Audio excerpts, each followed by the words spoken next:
All right, YouTube is telling me that I'm live, which is good to know. And I just turned the sound on because I had it off, and I could have done the whole show without my volume muted, and that would have been massively entertaining for you all, I'm sure. So, how's everyone doing today? It's Thursday. This is episode 6 of the Eternal Chronicles, and oh, that's a nice little Eldar guy that I painted there. Probably 25 years ago at least, mid 90s. No, it would have been earlier than that. Um, that model probably would have been painted 92, 93 ish. Um, so I was gonna do another like chat like I did on Tuesday, sort of deep diving into a book today. But I think I'm gonna paint. So I'm set up to paint right now. So I think that's what I'm gonna do. Um, yeah, I was gonna deep dive into another one of the Necromunda books, and let me know if you guys like that sort of content, where it's just me sort of looking through a book, talking to the camera. If you guys are into that, I want to do more of those. What I might do, whoa, the double chain gun, ridiculous. Yeah, that's they were actually not just chain guns. I know them all you're talking about. That is a jungle fighter for Bauhaus from Warzone, and each one of those barrels was actually a shotgun.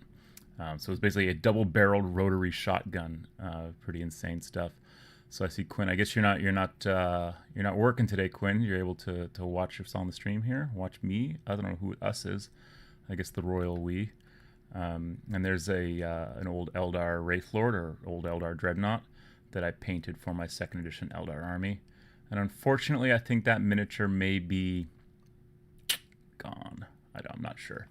So yeah, so if you liked what I did on Tuesday, then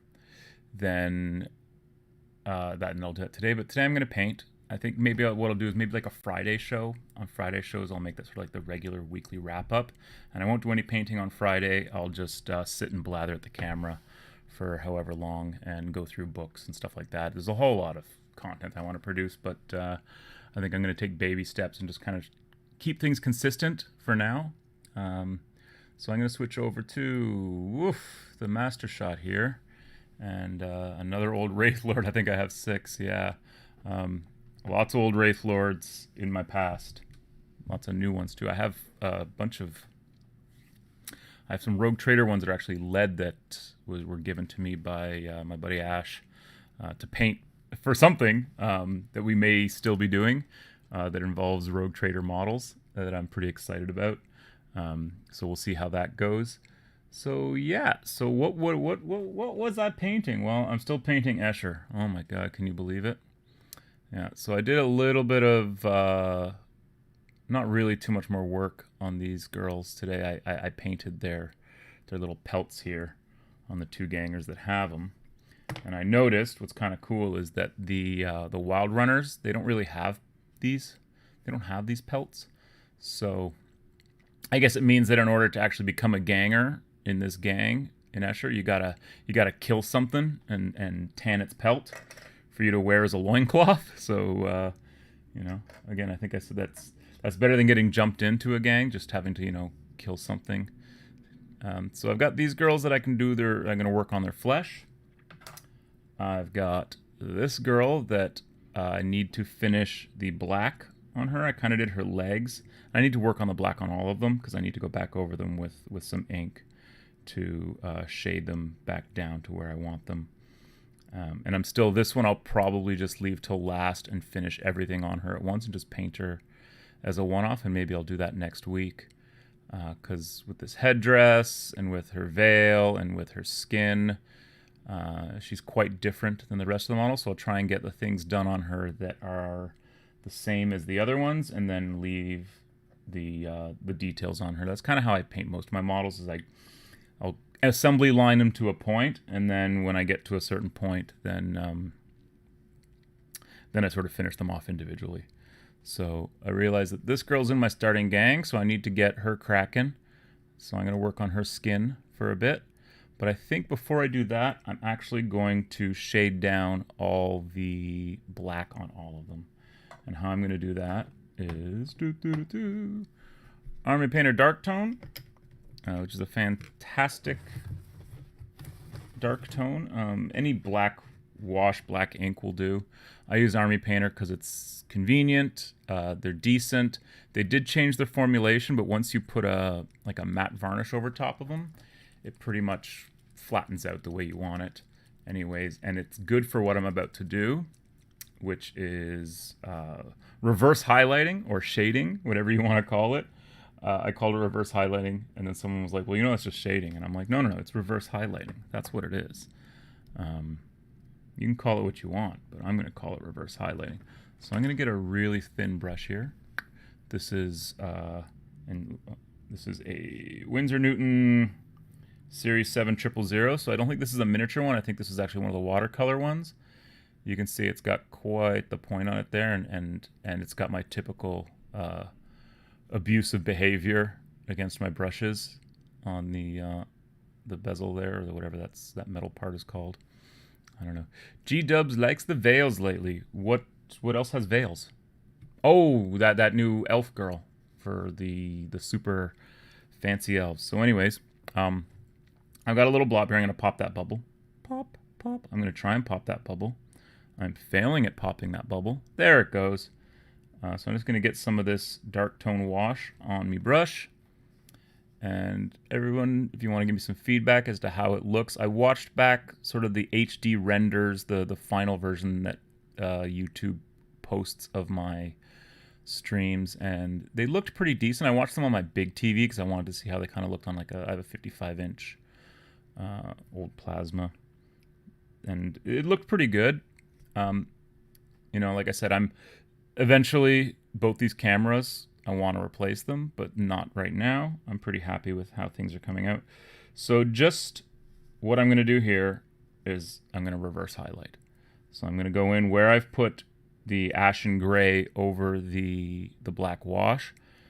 And I'm just going to go in here, and I'm just going to pick that out. And again, what I'm essentially doing is just re-adding shadows that I may have covered up when going over with the ashen gray, picking out more shadows here, picking a spot, and framing. Like this is like I'm framing the knee pad here with some wash, and then down this way.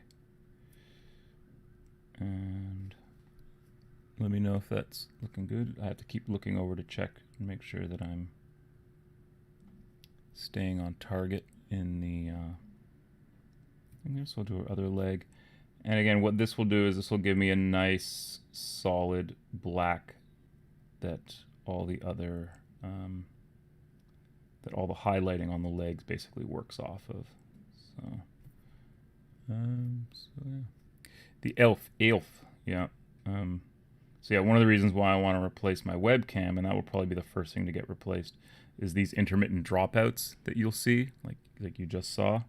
And I don't know how to fix that. I'm using an old iPhone as a webcam, and the app that I'm using it through just seems to want to lose connectivity every now and then. And I've tried it with Wi-Fi, without Wi-Fi. It's hardwired now with a USB, and it still intermittently drops out. So it's probably not the best thing. So I'm doing the back of her collar here. And again, what that'll do is that'll make that highlight just look that much stronger because I'm making my shadows that much deeper. So again, here, like sometimes you don't even need, you just need like a tiny amount, because all I'm doing is basically just creating a black, the darkest black I can, that will come through as a shadow. And again, this is almost not even necessary, because generally the contrasts give you pretty good coverage. But if there's any errors or any mistakes that I've made with the minimal highlighting that I've done on this black, I've done very, very little highlighting actually. It's pretty much one layer of ashen gray, that Reaper ashen gray, mixed with a little bit of the Black Templar contrast that I used. But it helps to pick out and provide those sort of shadows and provide that definition. You can see, like, I put it around where her glove is there. So it really defines, like, here's skin, here's glove. There's a separation, right? On something this small that you're looking at from generally 2 to 3 feet away, you want to have those things sort of stand out. And I'm not big on bringing all this stuff up to a white or something, like a really bright highlight. I kind of like the more muted tones, the more subtle shading and highlighting for Necromunda, because everybody lives in the shadows down there, right? Like the entire game takes place deep under the surface of the planet in a lot of ways. Although it probably was the surface of the planet at some time, but they built a giant city on top of it, and then all the garbage that fell out of the city around it has sunken. I guess like Seattle. Seattle had that problem where they and you can go and take like a tour of their underground and their old sort of downtown part of the city. When I worked for Starbucks, they flew us all out there once to Seattle, and that was the thing you had to do, was go on a tour of the Seattle underground. Well, Necromunda's kind of like that. It used to be ground level, but then things happened, and as a result, that ground level then became first floor, then became the basement, and like all of sort of that old downtown part of Seattle is like that. I guess it's the same as in Monty Python's and the Holy Grail, when they keep building a swampy castle and it keeps sinking into the swamp, and then the one they build falls over and sinks into the swamp. Same sort of idea. The Underhive is basically sunken underneath Necromunda. Okay, let's look at you. So again, this is just sort of stuff that I would do to keep myself honest with my painting. Adding these shadows under here, making sure that, you know, wherever the blackest black is going to be, this wash is really good for that, because it dries just the right amount of translucence that I want, right? So that it's showing through what I want it to show through, and it's shading what I want it to shade. And it's great for covering up errors. Like here's like a mistake where I've obviously added a little bit too much, so I can go back in and pick that back out. And there's like webbing or strapping back here that I want to be able to define. So again, having those shadows add in, and then here where the red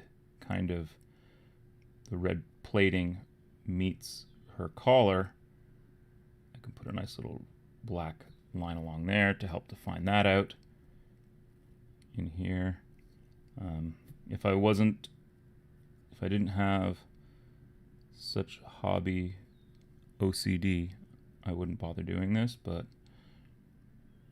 for me, it's better to have it done. And then the same thing with like here where her pants meet her tummy, I want to have a nice clearly defined line, so I will use wash for that, and I will just wash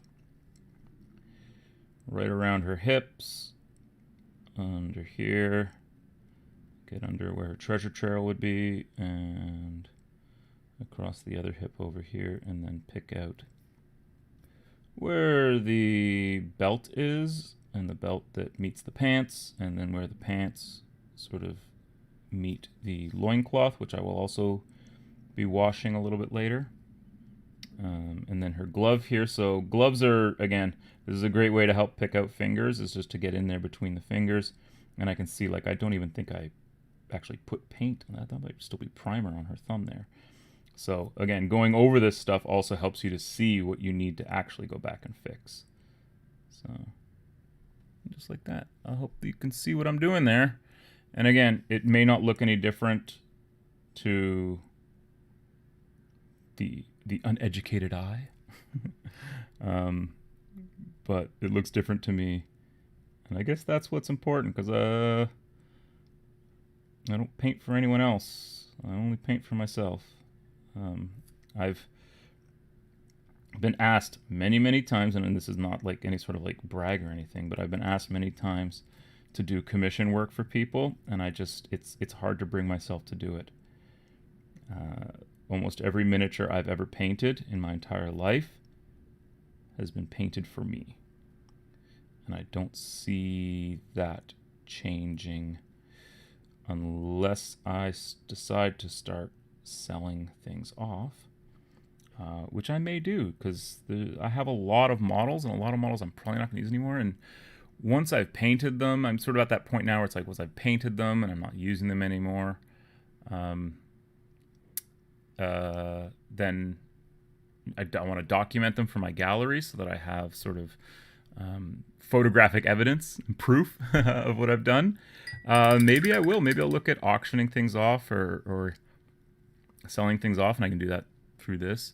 So Quinn asks, how do you like the Black Templar? Haven't used that one yet, and what primer are you using? I'm using Mechanicus Standard Gray on these. This is the Games Workshop primer that is...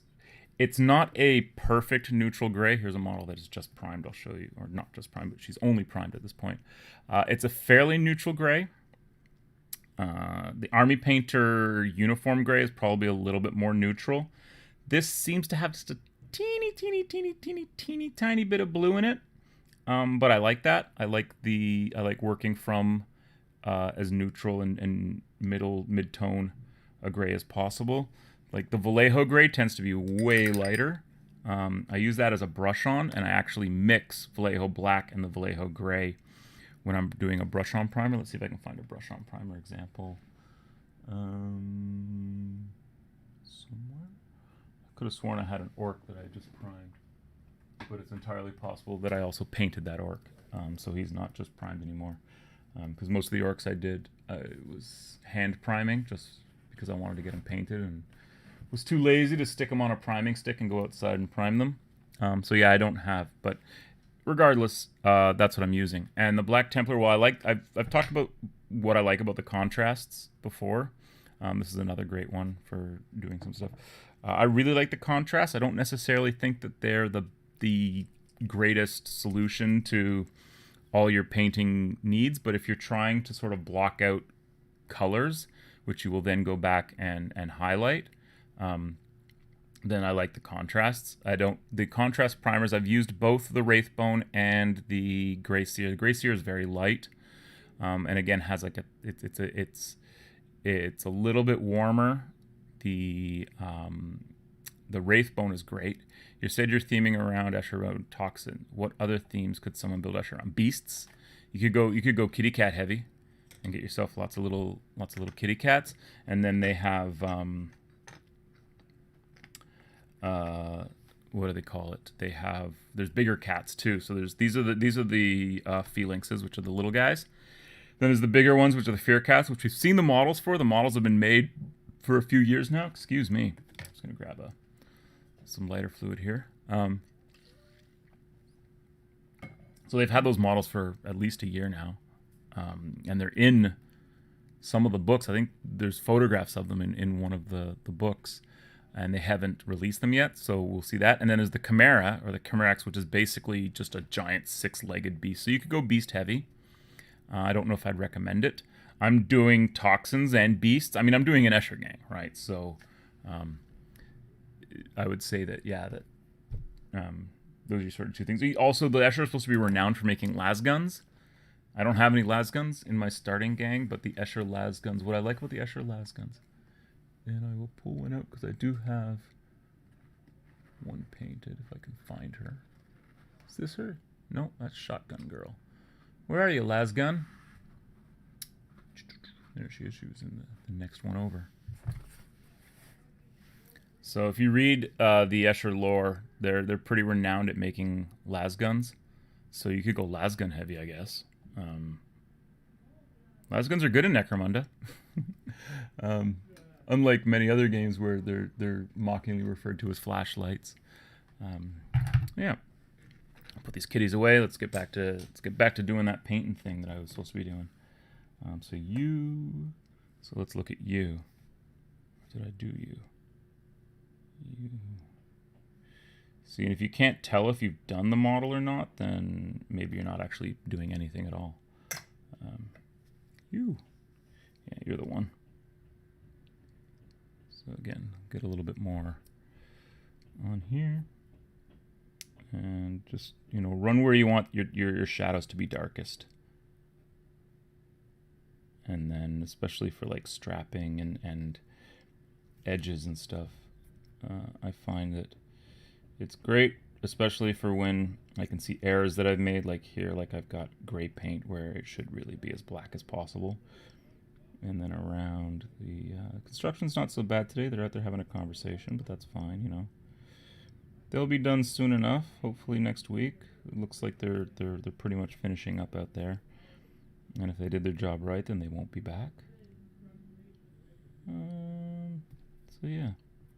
Again, just trying to pick out the straps so I can separate parts of the model so it looks less muddy and a little bit more neat and tidy. So Quinn, when am I going to have you on my channel to paint with me? Because that'd be fun, wouldn't it? I don't know. You got a camera. You got paints. Because you're quite a good painter. You're quite the artist, the artiste. So yeah, just again, hopefully this is looking good.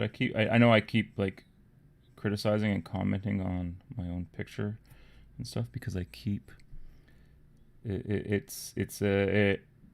didn't think that this would be the hardest part of this would be keeping the model visible on camera while I'm painting it and being able to see. You can't see what I'm doing right there because I've got it turned that way, because I can see it just fine, but you guys can't. So again, just shading down, and that will just help pick out all the definition on things. And you can even see, like, I can see, like, okay, I gotta go put something back in there. And this glove, I went a little ham heavy on this part of the glove, so I'm gonna put a nice large amount of wash there. And then I probably, like, between the fingers, that's not so bad. That's not so bad. That's pretty good. All right, so I think I'm gonna just go right around there. And then I'll be going back over these with the ash and gray again, just without any colors at all.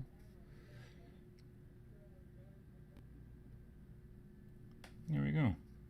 Yeah, if I get quiet, it's because it means I'm concentrating. It means that whatever I'm doing is really hard. Gonna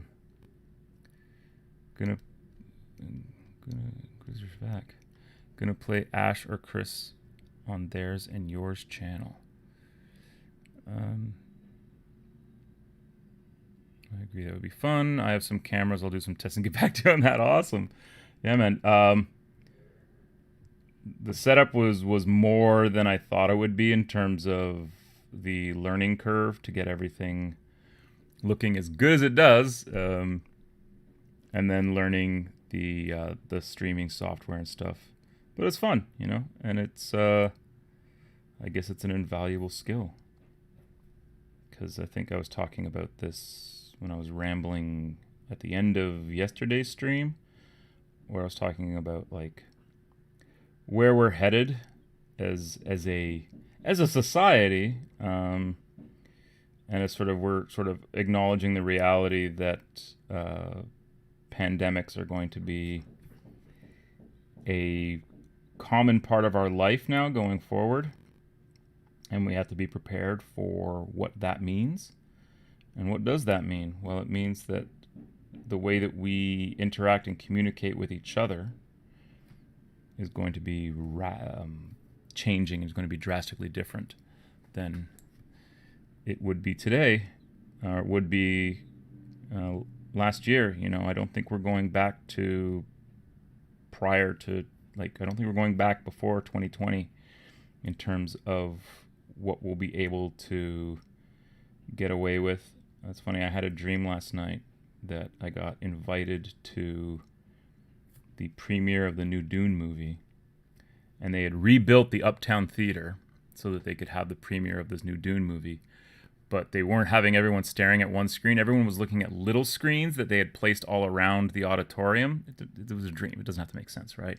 And then everyone was like cloistered into these pods almost, which remind me of some seating at there's a Roppongi Tower in Tokyo, which I call like an arcology, because it's a giant, it's a skyscraper, but the base of it is so big that the buses actually drive into it and make 3 stops around the outside of the building, or around the inside of the building, before they emerge out the same way that they drove in. So it's like a big loop. And it's quite a large building. And there's the largest movie theater in Tokyo. It's a multiplex thing, but they have one of the largest screens in Tokyo there. And when I was there, it was 2016, so they're playing the first Star Wars movie, the Force Awakens. So I had to go check it out, and I went there, and they had private booths, and you could have a private booth that could seat up to like 6 people, or you could have a private booth that sat 1 person. So I got a single private booth, and so I had like 3/4 walls on either side of my chair. My chair reclined like 45, 50 degrees. A side table. It was at the perfect height for just being able to reach no matter how reclined you were, and a perfect sight line of this giant screen. And I think that's what a lot of movie theaters are probably going to have to retrofit themselves to be. So like the VIP theaters that we have here in Toronto, where you've sort of got these love seats with a tray in the middle. They're going to end up going with more something like that, but they're going to have to take out half of them, right? And then build like partitions.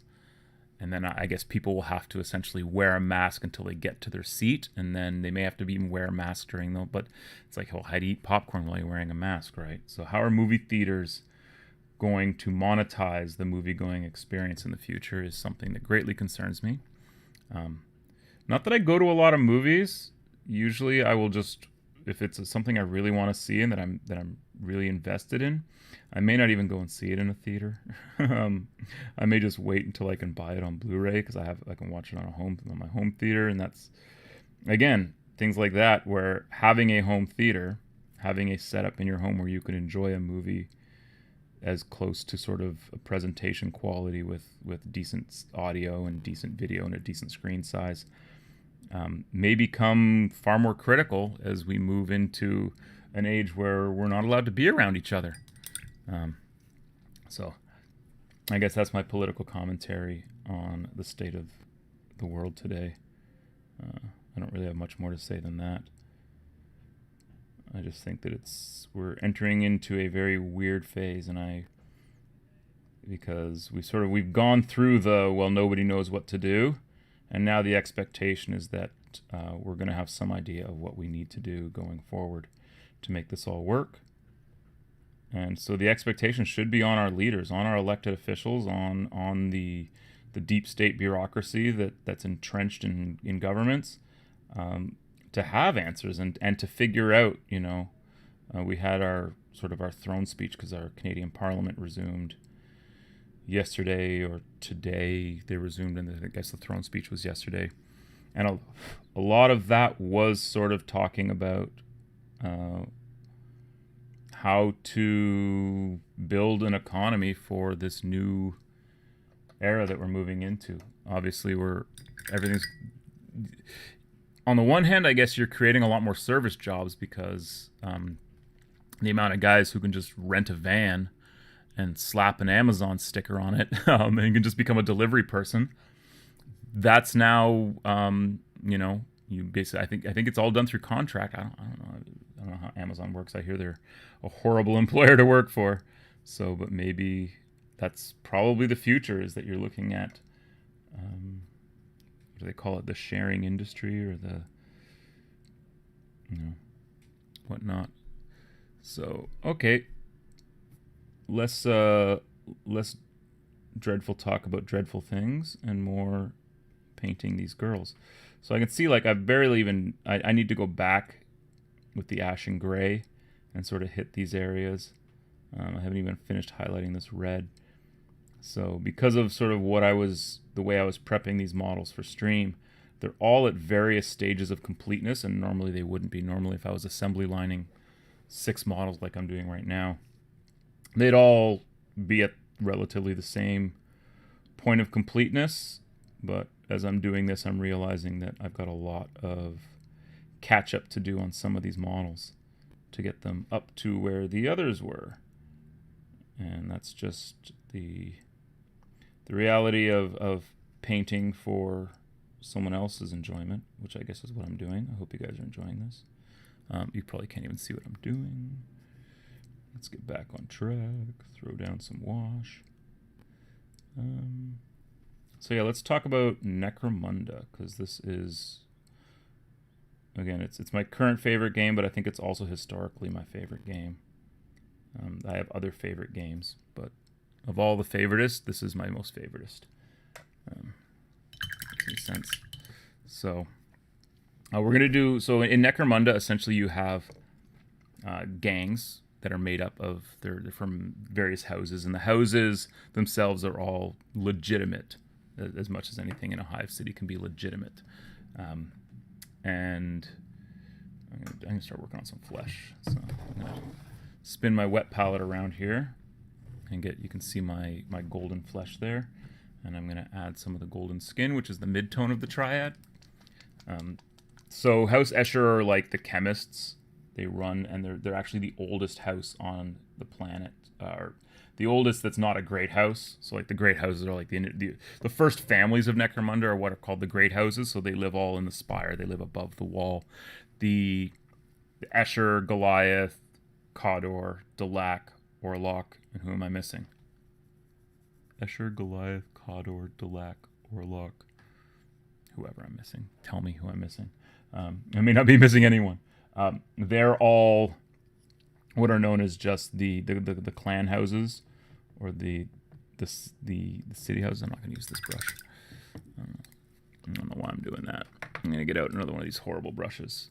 There you go. So this one's really been abused and is in really rough shape. But man, is it good for doing what I'm about to do, which is paint some skin. So just grab her hips there. Get her tummy. There we go. Make sure we pick out her abs.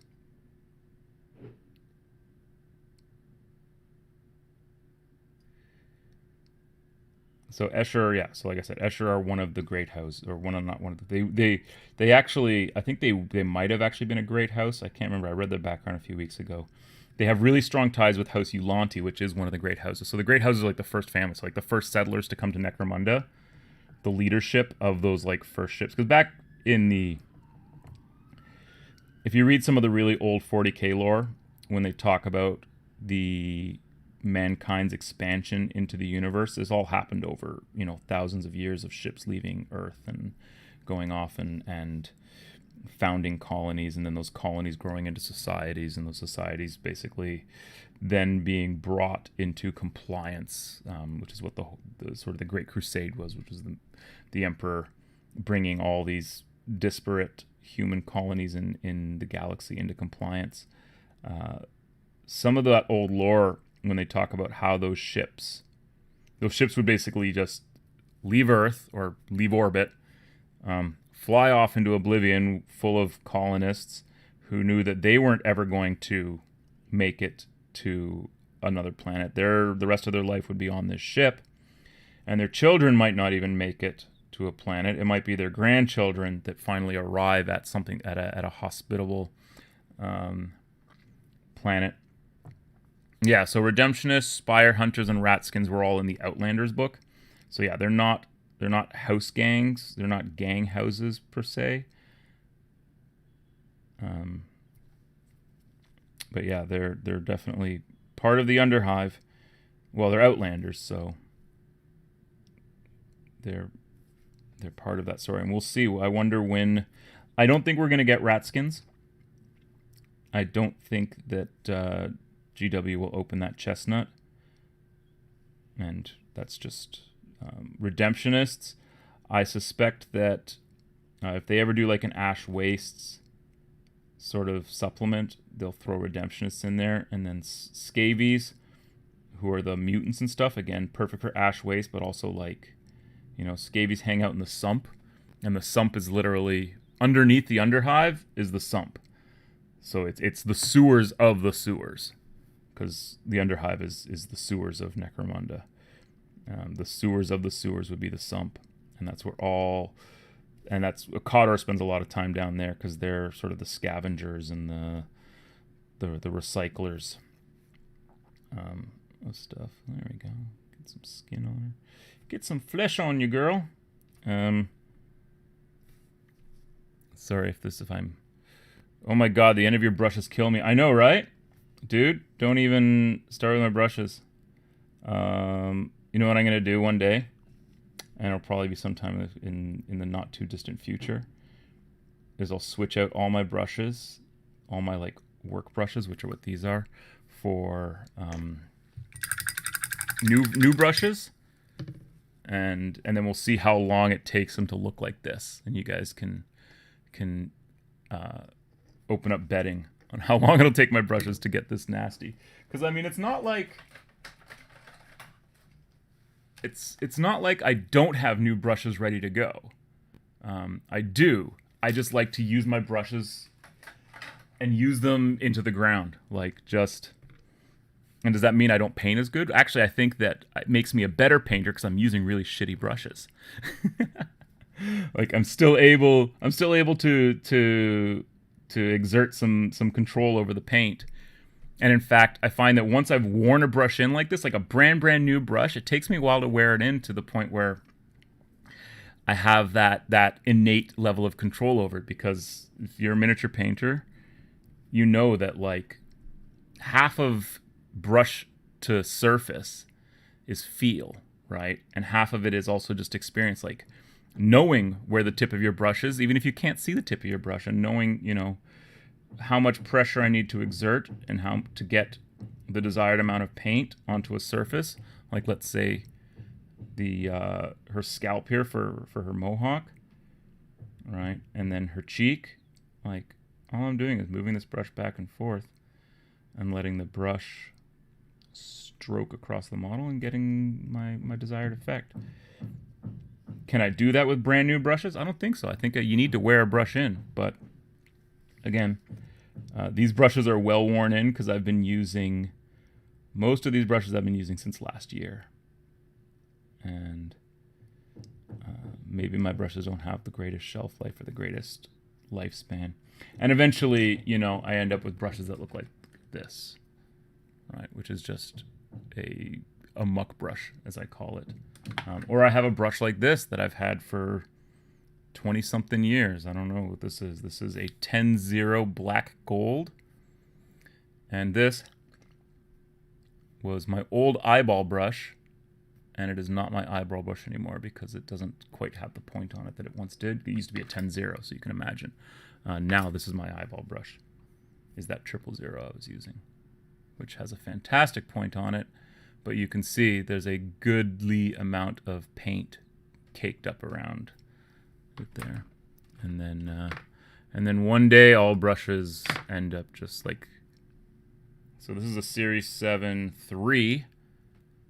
And again, this is like a base coating. That's what I would use it for. Yeah, I don't know. Hey man, when I still keep brushes around that look like this and still actually use them for things, this would probably just be a dry brush. And actually, you can see on here, I use this for texture paints. So in doing some of the Citadel technical texture paints, that's what I would use that for. And this one too. Same sort of thing. And this is an old Series 7 4, so this was probably like a $50 brush when I bought it, and now it's absolutely fantastic. And I'll still use it. I'll use it till all the bristles fall off. I can say that the Series 7s are quite durable, which is a good thing because I'm not nice to my brushes. I am an abusive partner in this relationship with my brushes. So we'll get more of her forehead, get across her brow here. So, and of course I'm going to go back in once I've sort of got all the skin on them. Hopefully you can see that I'm kind of painting straight down and my hand is. And one day I'll figure it out. One day I'll have it all sorted out on how to paint on camera. What did I do there under her eye? See if I can't fix that a little bit. A little bit of wash will fix that out. And then under here for her cheekbone. Yeah. So.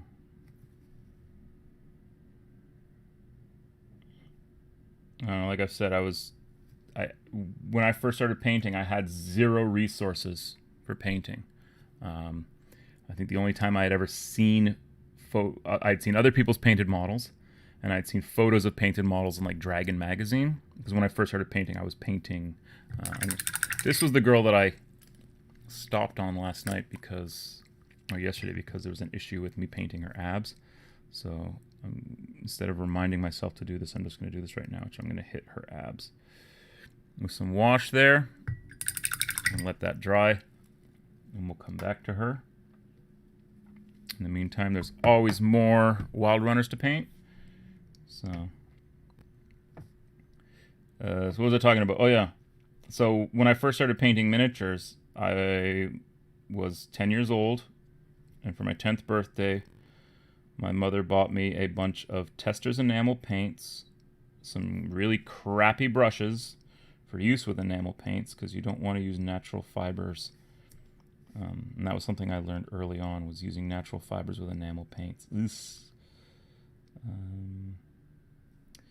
And then she bought me like a selection of Ral Partha and Rapham models. And that's what I painted. I wish I still had some of those original models, but they're all of them are pretty much gone. I think the earliest model I have, which you can see on my gallery, and it is a dwarf with a blunderbuss.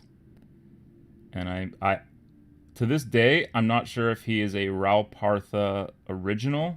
I should do some research on him. Or if he is a Citadel pre-Slaughter base, because I believe over here Ral Partha was, or was it Rapham? Rapham was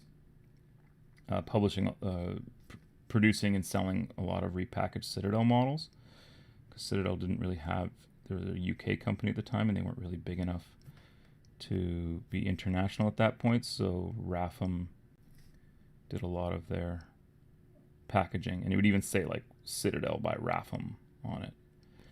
So I'm not sure if that's where that dwarf came from. I feel like he feels like a Perry dwarf, like he was sculpted by one of the Perrys early on in the early 80s. But I honestly am not quite sure. But he's probably the oldest model of mine that I still own. And he would have been painted sometime in the mid to late 80s. Mid 80s, sorry. Like 85, 86-ish. And then 87 was when 87, 88, I want to say 87, 88 is when I started painting, like actively seeking out Citadel models, because I had gotten a hold of some Citadel orcs, and of which I still do own actually one, and he's been stripped and is in the process of needing to be repainted. And so I started collecting Citadel orcs, and from that point on, it was all downhill, because I became pretty obsessed with orcs until Warhammer 40,000 came along. And once talked about it, I think, in my blog, that once my buddy Nico came home, and I initially chided him for buying sci-fi miniatures, and then I took a look at these cool sci-fi miniatures that he was buying, and I was like, we need to go down to the Silver Snail right now, and I need to buy some of these. And so we went down to the Silver Snail, and I can't even remember what models I bought. I think we went down there, and I feel like we came home with Chaos Champions, because they actually had gotten some loose Chaos Champions that were like preview models, and they were selling them off to customer. Then there were Power Armor Orcs. I have Power Armor Orcs. I can show you my Power Armor Orcs right now. Could I? Yeah, I could show you my Power Armor Orcs. They're not painted, but I could certainly whip them out and let the lads have a gat at them.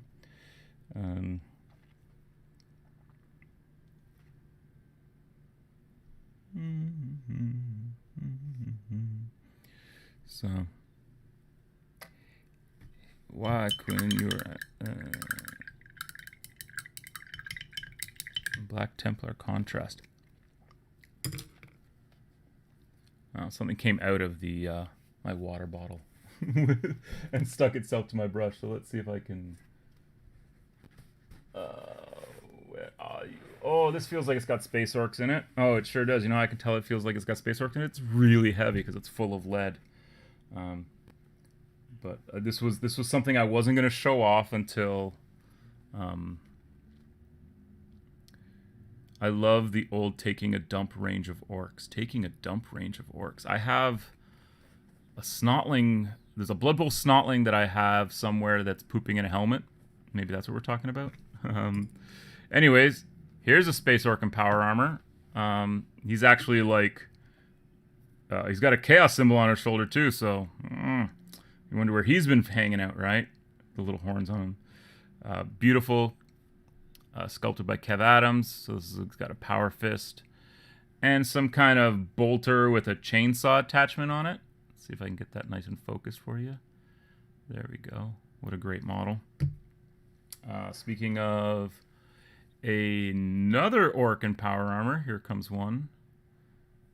These are all waiting to be primed and painted, which was going to happen in the jolly, jolly month of Orctober. And here we go. Here's one more. I love this one because he's got the little hose going into his nose, the hose in the nose. And great detail on the back here. And look at that. Look at that bolter. Yeah, that's what we're talking about. And look at that power fist. Oh, that's some orc you know what's for sure. And here's one in power armor that's holding a plasma gun.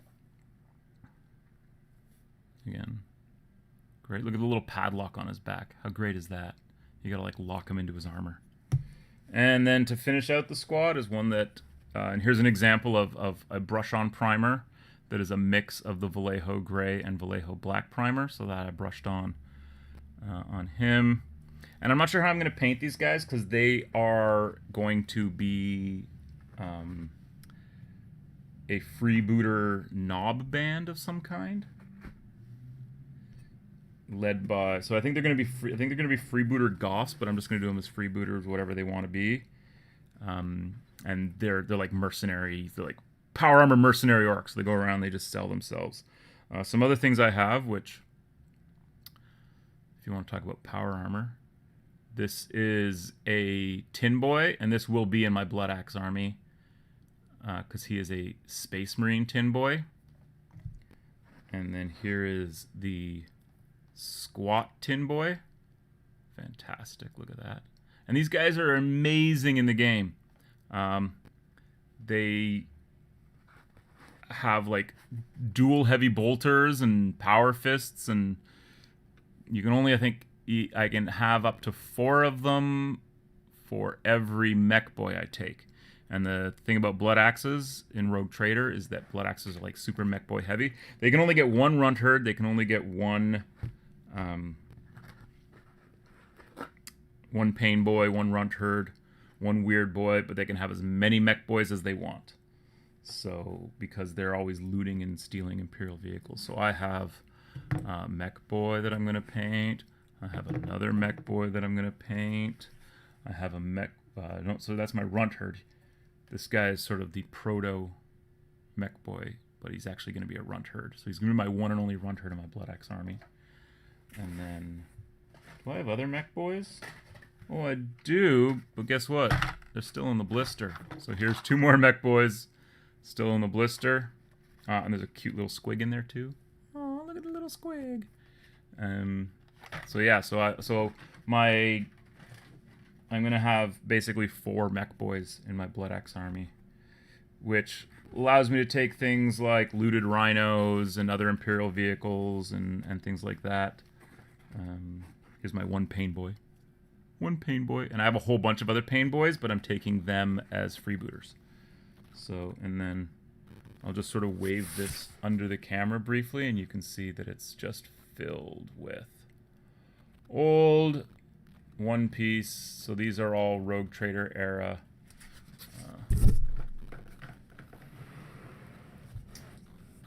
orcs, and then I've got a few more big pieces, and then a few more other random bits and pieces. I've got a bunch that have already been painted. I've got a dreadnought. I've got a battle wagon.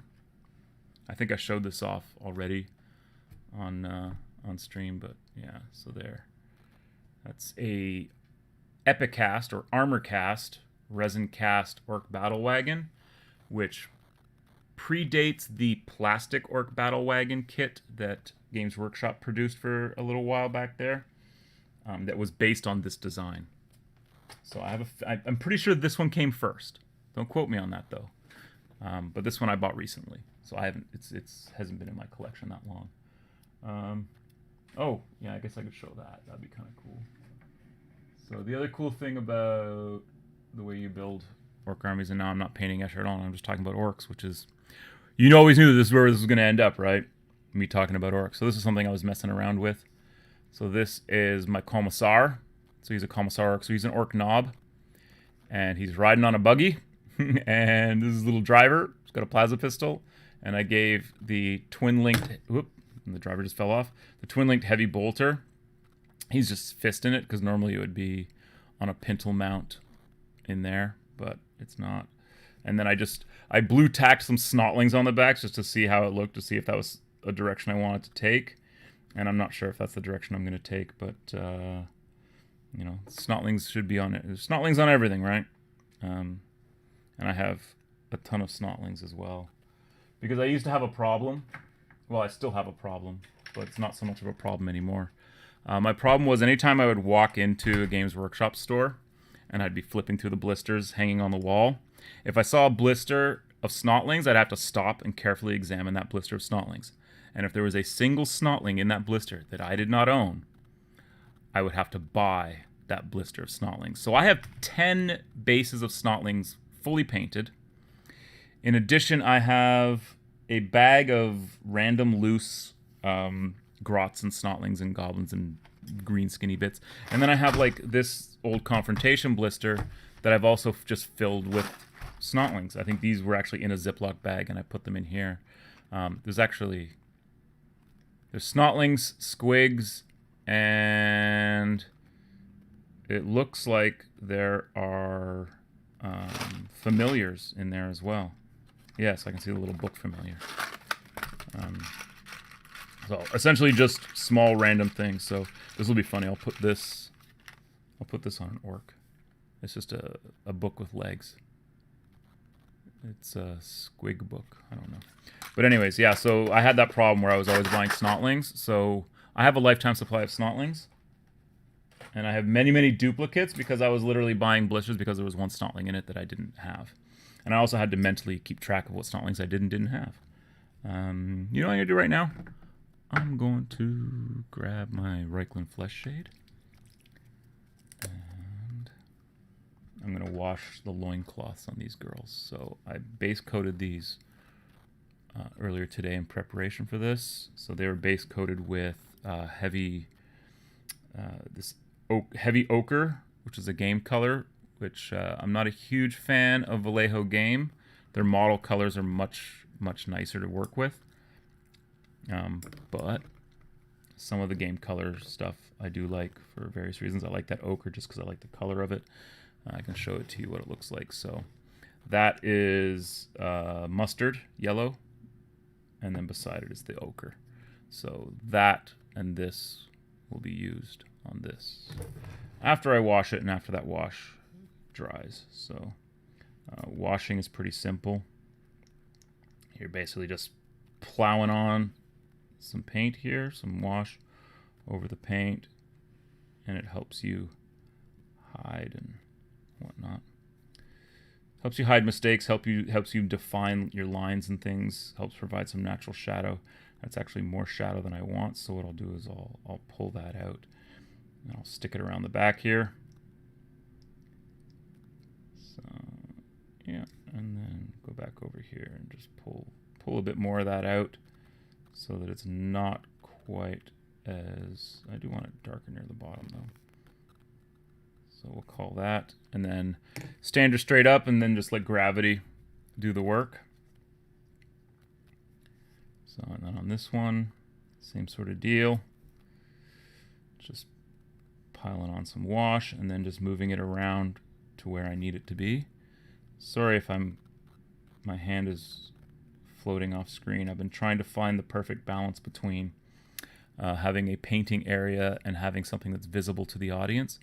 So yeah, contrast is amazing if you're a lazy painter, but I find that I mean, I'm not saying I'm not a lazy painter, because I can be a really lazy painter at times. But when I tried to be lazy with contrast, I actually lost interest in painting the model, if that makes any sense. Here's a factual example of that. I have a Daughters of Cain army for Age of Sigmar, which are all the witch elves, the old witch elves and stuff. And I had the army deal, and then I guess one of the expansion boxes. So I had a bunch of models, and I primed up all of the witch elves that I assembled. I primed them all with the Wraithbone, and then I started trying to like block out the colors with contrast.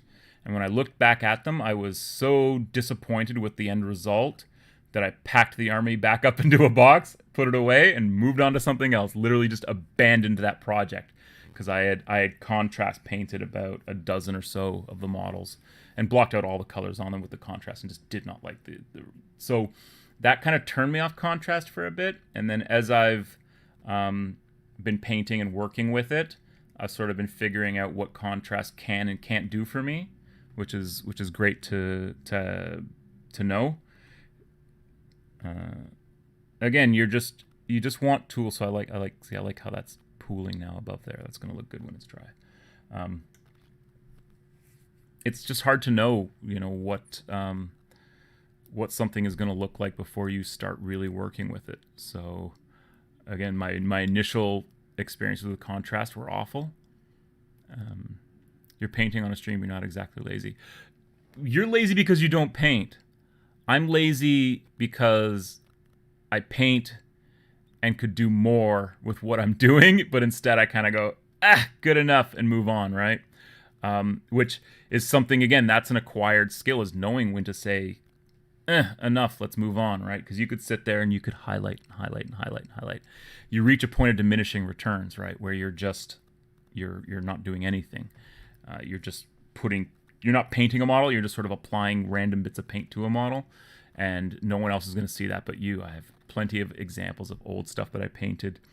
Probably late 90s would probably be when I was at my most meticulous, and you would look at my models that I painted, and I would hold up a model like this, and that's where it would look good, just 6 inches from my face, right? And then I'd put it on a table, and you couldn't see anything that I had done. Well, what's the point then, right? So to sort of figure out that balancing between needs to look good on the table, I need to be happy with it, and I need to be able to stop and say when it's done. I think George Lucas had a famous quote where he says, movies aren't finished, they're abandoned, which, if you know anything about the Star Wars special, he was able to come back to them 20 years later and not finish them, but keep working on them, right? And a good example for me of that would be my Eldar army. So my Ulthwé Eldar army, which I started in 2nd edition. So I had Eldar. That is all art. No, yeah, okay, Laurent. I'm just saying that George Lucas said it, so he probably stole it from someone else, because he stole Star Wars from someone else, right? Wink. Oh, you didn't get to see my wink because of the stupid webcam. Yeah, so I don't know. It's one of those things where you have to know when to say this is good enough. And learning that will make you a more prolific miniature painter in the long term, because you'll stop worrying about the minutia and start concentrating on the important stuff, which is getting things done to the point where you can put them on the table and be happy with them. So convincing yourself to be happy with your results is huge. Right. So once you're happy with once you've painted something and you realize, I didn't take a week to paint this one model because I couldn't get this right. I mean, there's something to be said for painting like that. And I could paint like that, and maybe one day on stream I will paint like that, and I'll try and do something to the absolute best of my abilities, right? Because it's not necessarily true that the best painted we would say, your best model is your last model. That's not true in my case, because I've painted plenty of models that are better than these Escher that I'm working on right now. But I'm happy with the way these Escher are, right? And I'm happy to put them on the table and say those are my Escher that I painted. So getting that is huge. This happened to me with my Harlequin army, and I sold them. Now I regret selling a lot. I have armies that I regret selling the good thing is that like I keep bringing up things that I've brought up on stream before, so I'm going to keep saying that. Well, I've already talked about this, but yeah. So the good thing is that a lot of the stuff that I no longer have that I've gotten rid of, I photographed because I did a huge, massive photo session back in the late '90s that basically was pictures of everything that I painted and finished. Like how you sold your Omega Marines, exactly. So I do have photos of my Omega Marines, a lot of them, because that's when I was making. That's when I first started those army. I don't even know. I think the last I heard, yeah. So that'd be great to buy your own models back. I've thought about doing that. I've thought about buying. I had a green Space Marine army called the Omega Marines, which had a reverse, an upside down Ultramarine symbol, because that's how original I was at making Space Marines back then. But they were a nice army. They were a 3rd edition Space Marine army, so it was all anything that sort of came out after that, like 3rd edition. So that re-imaging of the newer Space Marines, and I remember when those came out, we're all like, "Oh my god, these models!" It's the same as if like Primaris now. If you look at 2nd edition Space Marines compared to a 3rd edition Space Marine, metal or plastic, and you see all the design alterations and things that they did with 3rd edition Space Marines to update the look from the 2nd edition Marines, and they're bulkier too. It's the same thing they did with Primaris. So they did it, but now they've done it 25 years later, right? Whenever 3rd edition 40K came out, which I think was 97 or 90, I can't remember. I was playing Necromunda at the time, so and then instead of getting directly into 3rd edition Warhammer 40,000, my buddy Nico and I started playing Warzone 2nd edition.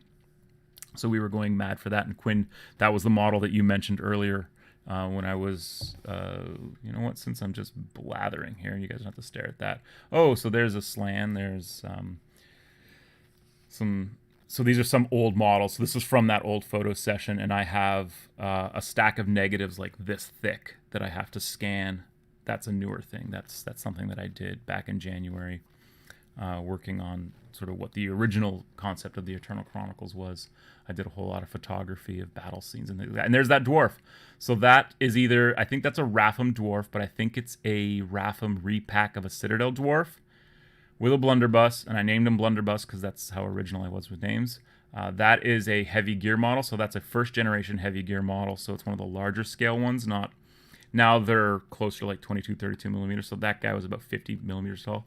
And there's a trio of Grey Knights that I painted back in the late 80s, probably, including hand painting those little banners and stuff. And, you know, I was better at freehanding banners then than I am now, because I suck at freehand. And there's a goblin that I painted back in January. I just love his face, and that's the face of the channel.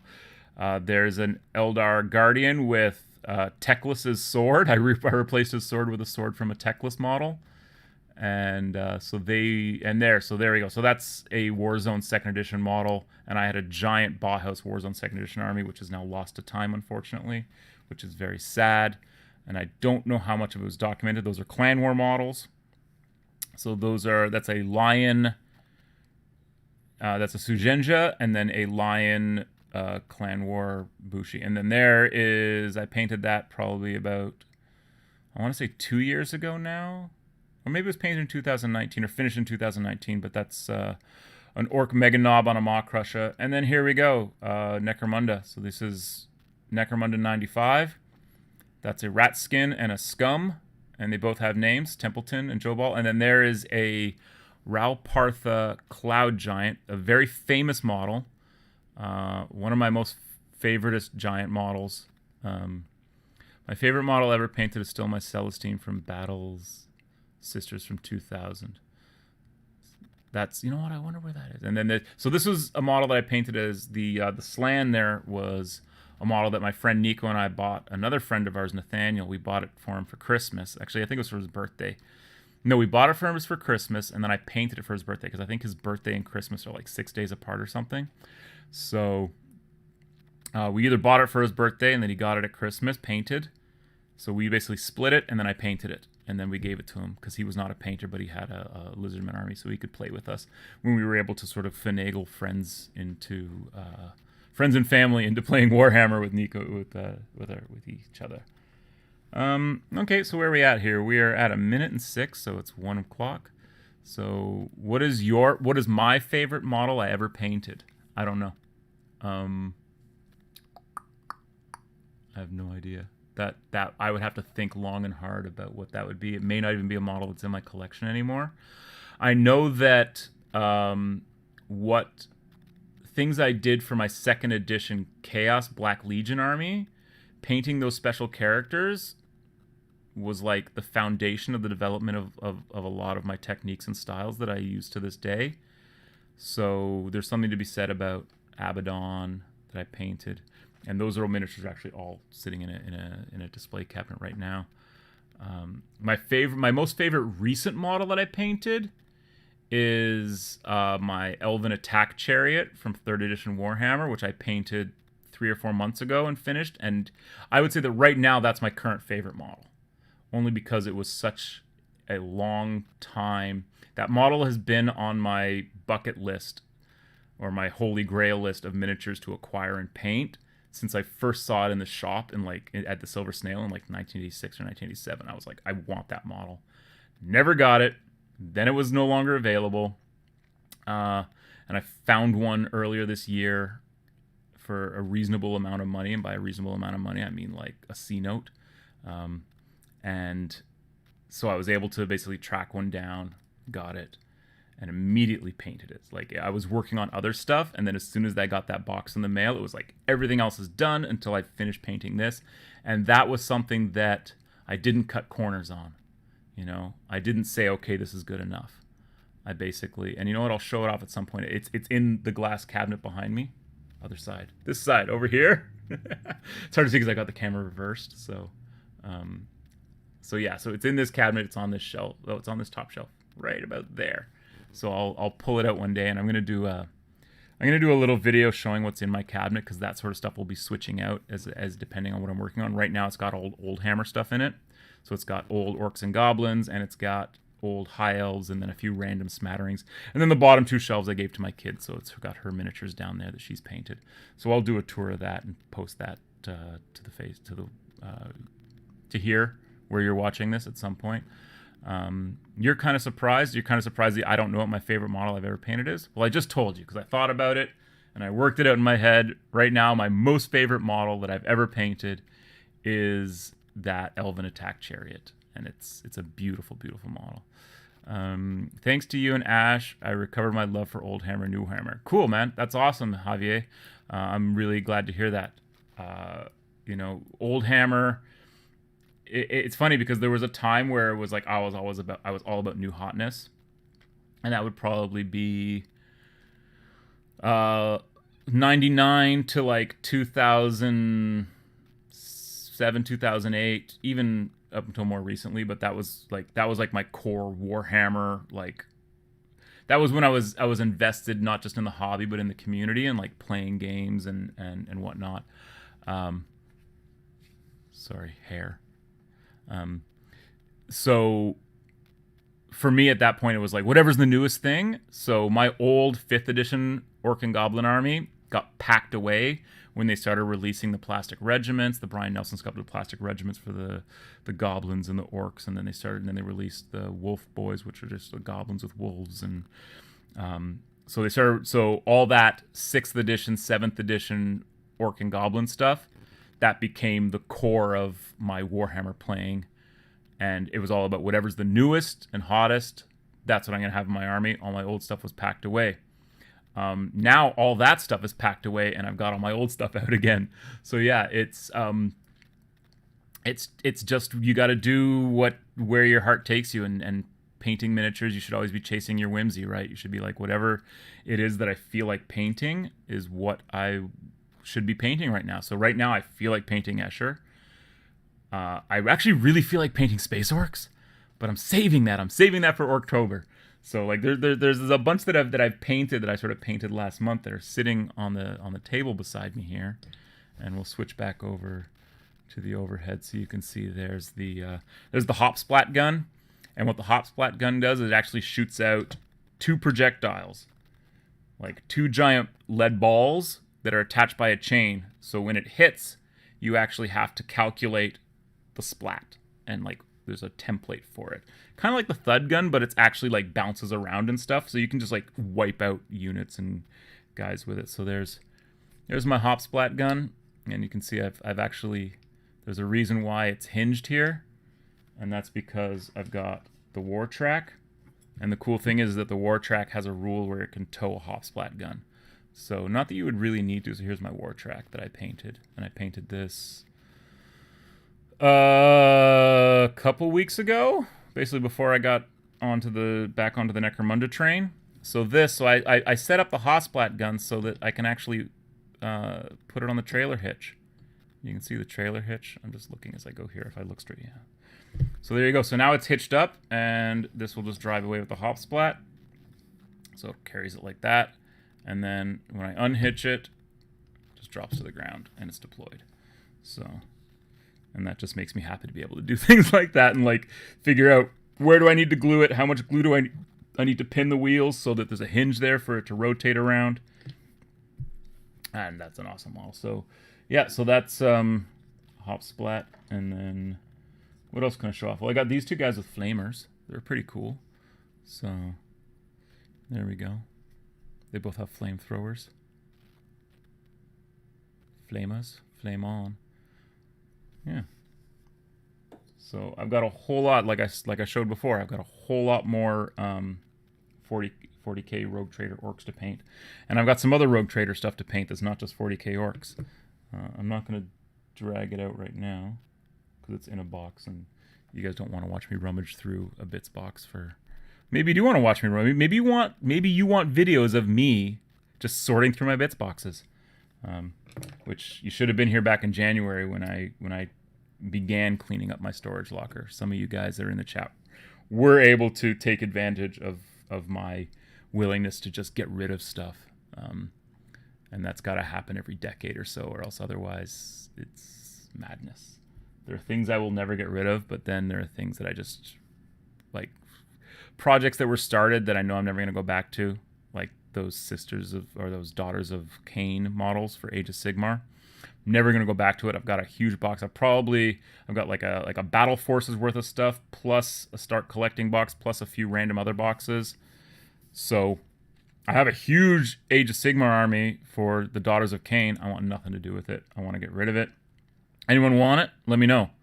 I'll give you a really good price on it, because it's better off in someone's hands that will want to use it and will actually paint it than it is sitting in my storage locker taking up space, right? When I know in my heart of hearts I'm never going to go back to it. That moment has come and passed. So anyways, when are you actually going to do Infohammer? You know what? Funny story about that. Well, maybe not a funny story about that. Let's go back to here since I'm yelling at the camera. We were supposed to do it, and then we were supposed to do it before COVID happened. We sort of were talking about like what would we talk about, and we sort of do like half modern, half like conspiracy theories within the lore. So like talking about, the chaos cults and how Skaven don't exist and things like that, and then half would be just like conspiracy theories about the industry of that's around our hobby, right? And my joke about how plastic sleeves are just a con by the by the petroleum companies, or that magic cards are a con by the petroleum countries to sell plastic sleeves. Apparently that joke hit really well, so I don't know. But I ordered an Alex Jones t-shirt, and I guess I can't say his name on YouTube because I think he's banned, but I ordered an Alex Jones t-shirt that said something like interdimensional vampires on it, because I was going to go in and do it as like an Alex Jones kind of character and be like, we have the documents, we know where the 2 missing chapters are, that sort of crap, right? But it never happened. And again, the best laid plans of mice and men, right? So Ash and I are talking about doing some other stuff. I think I'm going to go down and see him in a week or so. I'll go down for the day. I think the 2 missing chapters will always be missing, and I think they always should be missing, because no matter what they say they are, it's not going to be what we want, right? It's never going to meet our expectations, and there are always things that are better left unsaid. Especially, when you're building a lore that's started as something really quite derivative of like when you're building a lore that's really derivative of science fiction, which is what 40K is. 40K was, Rogue Trader was very, very derivative of Dune, and I've been thinking a lot about Dune lately because of the movie and because I think I'm going to reread my books for the third time in as many decades. So because of that and then what it grew into, because they obviously built and built and built upon the lore, and then by the time you reach Warhammer 40,000 third edition, they've established so much more, and then throughout third edition, the lore that came out that was coming out at that time was really foundational, like building on that foundation and really creating the wider 40K the mythology. And at some point along that way, it became its own thing, right? Like it stopped being, hey, we're ripping off Heinlein and Frank Herbert and other authors. I think I mentioned the big three, well, the big four, that if you want to look at Warhammer 40,000 and say these are the big four influences, would be authors would be Robert Heinlein, Frank Herbert, Harry Harrison, and Michael Moorcock.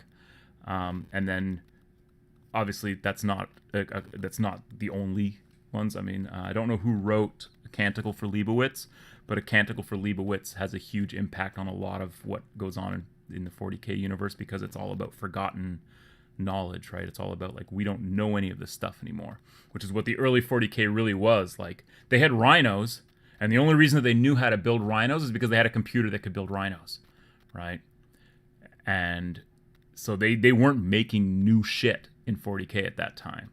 It was all old shit that they had for thousands and thousands of years, and had built an entire religion and ideology around how to keep these things operational, right? Like a Space Marine, Tech Marine knows how to repair a rhino, but he couldn't build it. He couldn't, create a rhino. And in fact, if he did try and create something, they might accuse him of heresy, right?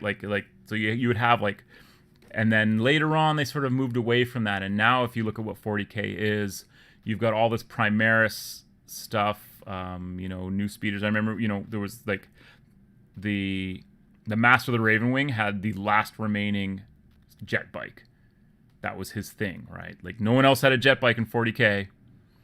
The last one was the Master of the Ravenwings. And now you've got, custodes flying around on jet bikes and all that kind of stuff. And, I think once we'll see what they do with Primaris, because obviously what it looks like they're doing is that they're replacing all the core things. So we got the new Land Raider in the Repulsor. We got the new Rhino in the whatever that thing is called, the little floaty tank. We're getting new land speeders. We're getting new Predators, all based off that. So they are, in other words, within the lore, they are updating all those models, right? Like we have new Tactical Marines. They're called Intercessors. And even within the lore, though, all that stuff is stuff that, what's his name, the Magos Call created, 10,000 years ago under orders from Roboute Guilliman, who just happens to be back now.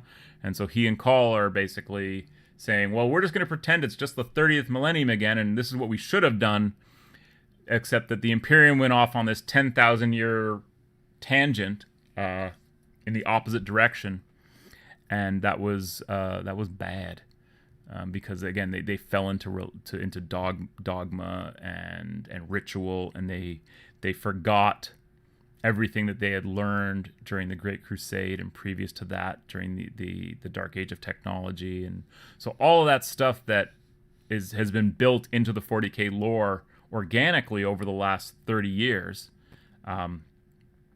is so vastly different than what it was in the beginning, but at the same time you can still see it all kind of there. Like my baby.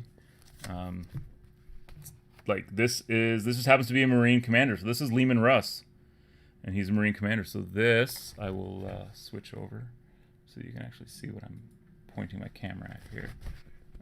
So yeah, there he is. There's Lehman Roos. It even says his name. So he is mentioned in the very first, and says he, Uni 4, Space Wolves. So there's your first mention of Space Wolves too. That's on page 27, man. Page 27 of the Rogue Trader rulebook is Lehman Russ. So they name him there, but we don't really find out who he is until several years later when they start publishing, when they make the first Lehman Russ model.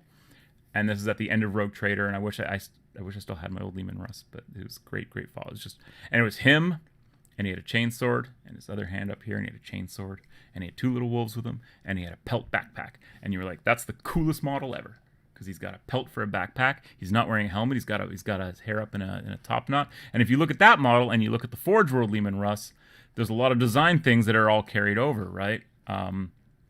Obviously, he doesn't have just a chainsword anymore.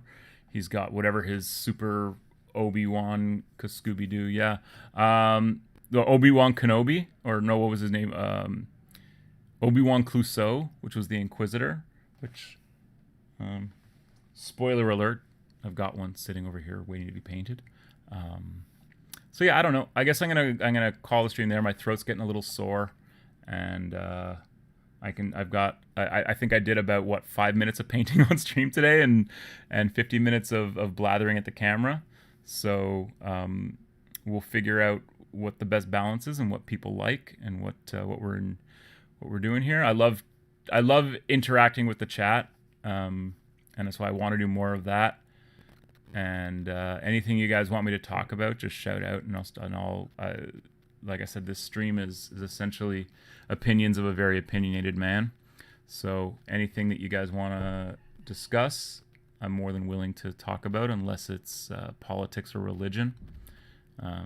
Essentially polite dinner conversation, whatever we would have, polite dinner conversation.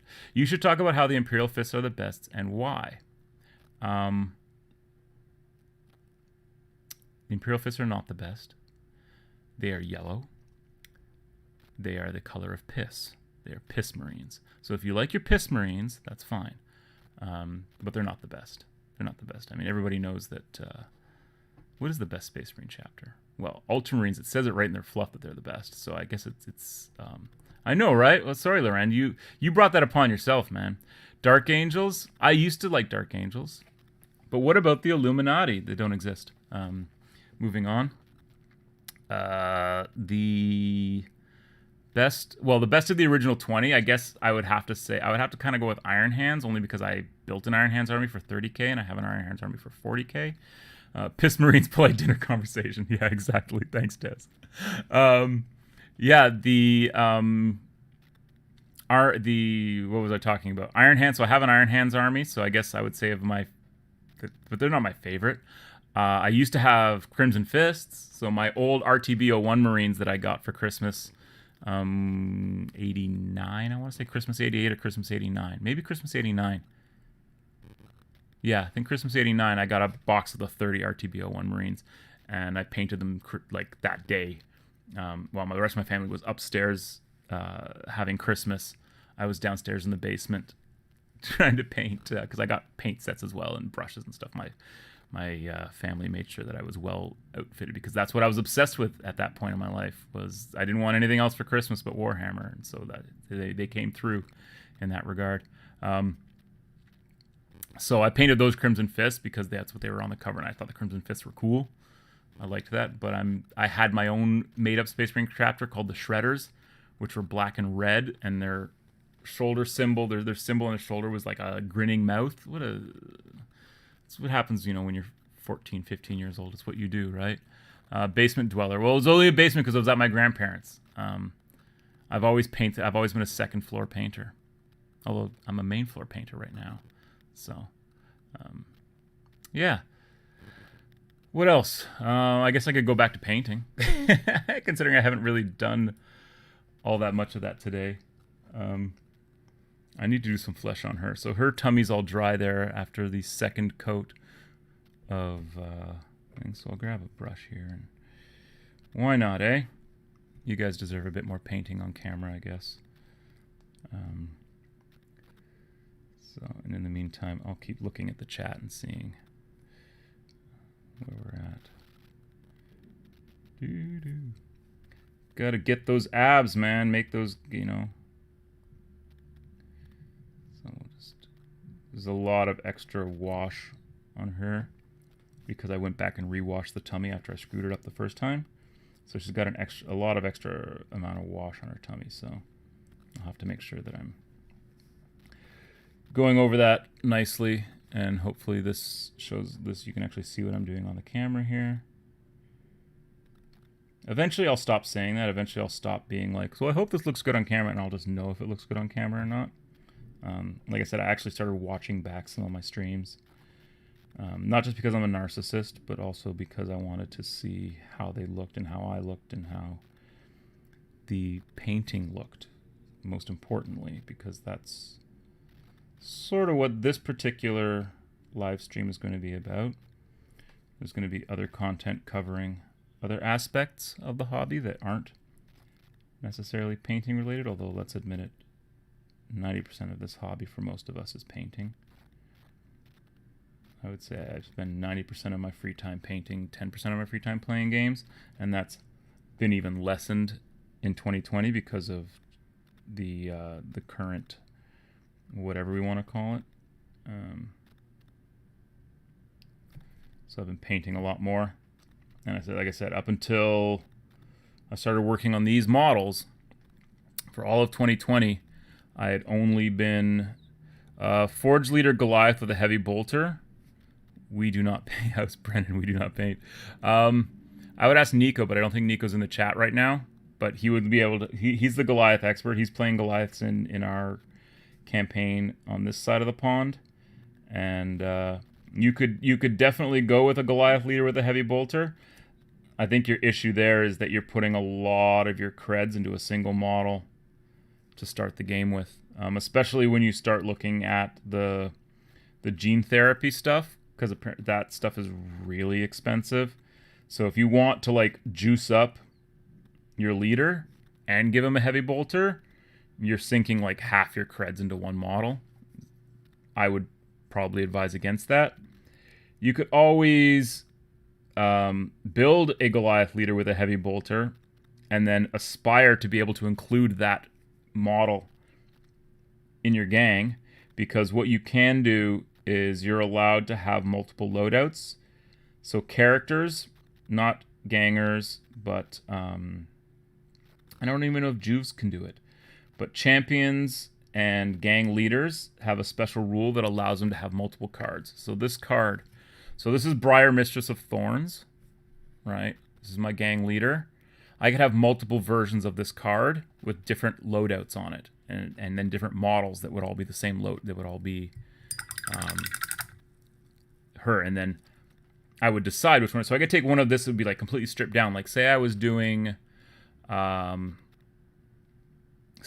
a stealthy assault, right? So where I'm attacking you and you've got sentries and I'm trying not to trigger your sentries. Obviously, I don't want to bring a combi bolter, but I might want to bring the needler, but I may have a version of my gang leader where she has the same sword, and instead of the combi bolter, I've given her a pistol. So I've given her just a needle pistol so that she can go in all stealthy, right? And you can do that with all your champions and stuff too. So you can have, again, I could take her and have a version of her with a completely different weapon loadout, right? And then depending on how many points I've got, you know, I decide, well, which version is going to be placed into my deck, because you also have a randomness too. You could also just be like dealing off the top of the deck, being like 1, 2, 3, 4, 5. These are the models that show up, and the rest are all in reserves. The rest don't get to play this game, and then your opponent would do the same thing. So you'd have you don't even know what you're taking, right? I think you're allowed to like auto include your leader, maybe, or like a champion. You're allowed to auto include one of those, but other than that, the rest of your makeup for that particular scenario that you're playing will be random, and that's where the cards would also come in that respect. Yeah. What else we got? House Brennan, we do not paint. Is that on your coat of arms?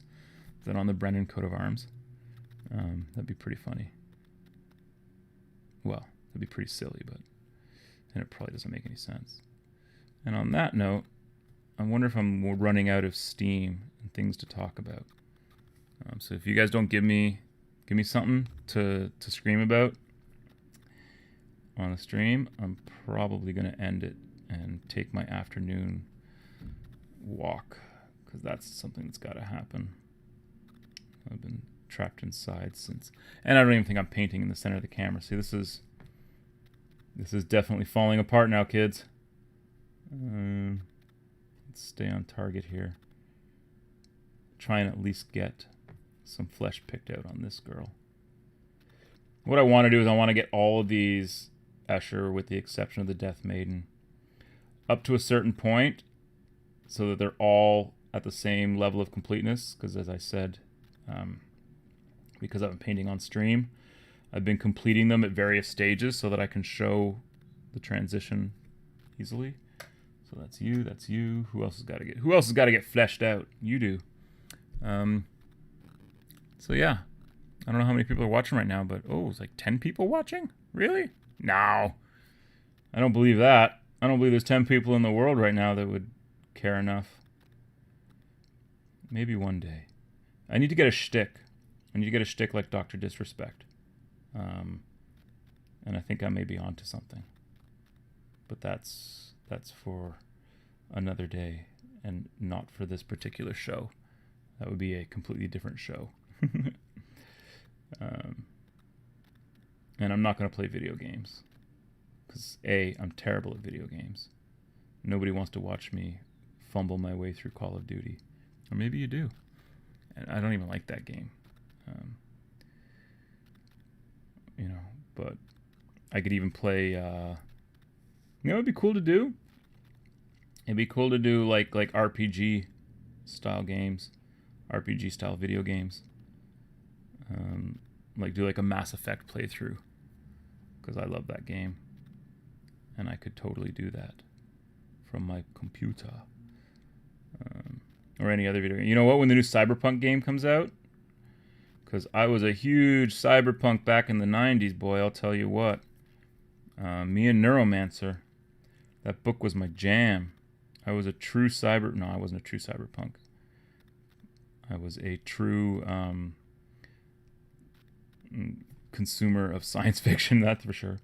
But cyberpunk, there was a few years there.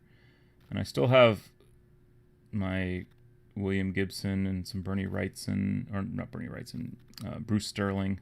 Bernie Wrightson is a comic book artist, and a fairly renowned one at that. I feel like I'm talking really quiet, and maybe you guys can't even hear me now. Are we going down to... Yeah. I feel you're way underestimating how good it can be to just watch someone painting. I see. I feel you're way underestimating how good it can be to just watch someone painting. Okay, man, that's awesome. Like, I can sit here quietly, and just paint. I can just... And I guess, I don't know. I kind of want to tell you what I'm doing, but at the same time, it's pretty obvious what I'm doing, right? And yeah, I guess there's just a value just to watching someone else's technique, especially if you don't have a technique. I do want to do more formal tutorial videos, but there are so many people out there on the YouTubes that are doing formal tutorial videos on like how to do this, how to do that sort of thing. I don't know how special and unique I could make mine without Jesus. See, this is the problem, that I'm really, really zooming in here heavy, and as a result, my focal field is like really small. I'm used to being able to, so many years of not painting on camera means that I can put the model wherever the hell I want when I'm painting it. Painting on camera, I'm caught in a rut here. Painting on camera, I've got to really be aware of where that model is on the screen. And I've probably said it 100 times now at this point. So I think I'm going to just touch this a tiny bit. Clean this up just a little bit more. No, now it's too much. Now it's too much. Let's get that off there. There we go. How those abs look. Hot. Okay. Well, I will fix that when I get to highlighting the skin. So these girls have had the golden skin, which is the next level up in the triad added. So I've done that on these two.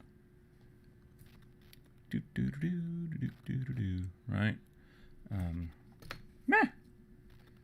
So I'm gonna start working on these wild runners, and so you can see here in my palette, like I said, I already put this down here, so it's been sitting here a while. So now I'll take these two, and I'll take a little bit of this and a lot of that, and I'll just kind of blend it together to give me something intermediate, which I will now use. Let's put that brush away. Which I will now use on her to, here we go, abs. And really, what I'm doing is I'm just getting the high points to help pick those abs out. And then I think it's amazing that I can see things on the camera when I look at the screen. I can see things on the camera better than I can with my own naked eye. So it just shows you how much my old man eyes are going these days. And that means that, you know, one day I guess I'll be doing this and I'll have to wear glasses. That almost happened a few years ago when I thought I was getting migraines, and I thought it was as a result of overexposure to time spent painting, because I do tend to get eye strain after a while. Let's see if I can do that upper arm here. Fill in a bit more there. That looks good. Are you a brush licker? I am a paint eater, man. I am literally I don't just lick my brushes. I'll wipe them on the side of my lip. I've said it before on stream, and I've said it for decades going back. But the best medium I've ever found is saliva. If you want to thin your paint or control the amount of paint on the brush, thus controlling the amount of paint that gets onto the model, human spit, preferably your own, I wouldn't use someone else's, is a fantastic mixing medium. And then I lick my brushes to keep moisture in them, because I could just, I could create like a little spot of liquid here, but not the same level of control, man. So yeah, am I a brush licker? No, I'm a paint eater. And I'm sure that, I think I was worried about it 20 years ago. I thought maybe taking in that much acrylic, like ingesting that, like is doing something. Like maybe it's bad for me, but I mean, I've been eating paint for so long now that if it's gonna do something to me, if it's gonna give me cancer, I've probably already got it. So I mean, at least I'm not painting with oils or it is water-based acrylics. Not that I think that's necessarily better for you, but it's certainly not worse than if I was, can you see what I'm doing? No.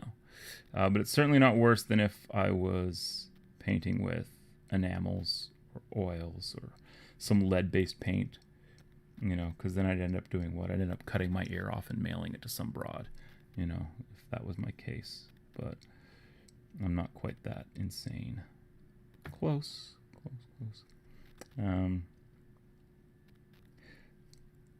Yeah, so my lower lip becomes sort of part of the palette in a lot of ways, because when I'm painting and I sense, okay, so now I'm getting diminishing returns on the paint, and I want to control the paint.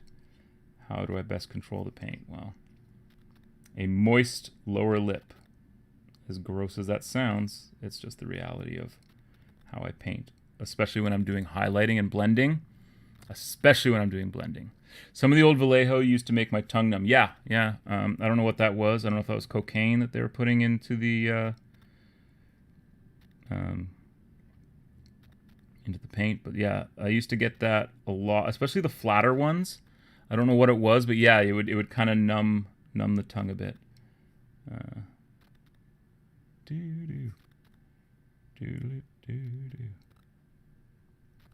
And she needs something on her forehead, so I'm actually, if you could see what I'm doing here, I'm sort of going back and forth, back and forth. So this is now a little bit darker, because what I want to do is I want to go across her forehead gently so that it doesn't look wrong. And then I'm going to add just a tiny, tiny bit of the skin to lighten it up, and maybe just go with a little bit of pure skin. So you'll see there. And then I'm also going to do that, but I'm going to do that just here on this side of her, just here on this side of her forehead, like that, and then over here on this side of the forehead to try and define that out a little bit better. And, you know, when I go back and I paint her eyes, and, you know, there's one more level that I'm going to do on all their highlighting, which is what just like, it's like spot highlighting. And for that, I will use the golden highlight, which is the third in the triad. So golden skin, golden highlight, golden shadow, up through these three. The golden highlight, when I use it, I'm literally like just dots, just at like wherever the highest, most reflective point would be, I'll hit it with that.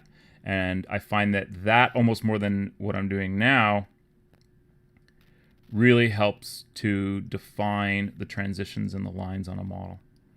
So let's see. There's something wrong with her head, so I'm going to try and... It looks like what I actually need is a bit more paint here. A bit more just shadow. And we'll go in here and try and blend that up so that the whole thing lightens up together a bit. Am I happy? Can I just say I'm happy with that so far? Because obviously there's one more layer of highlights to come.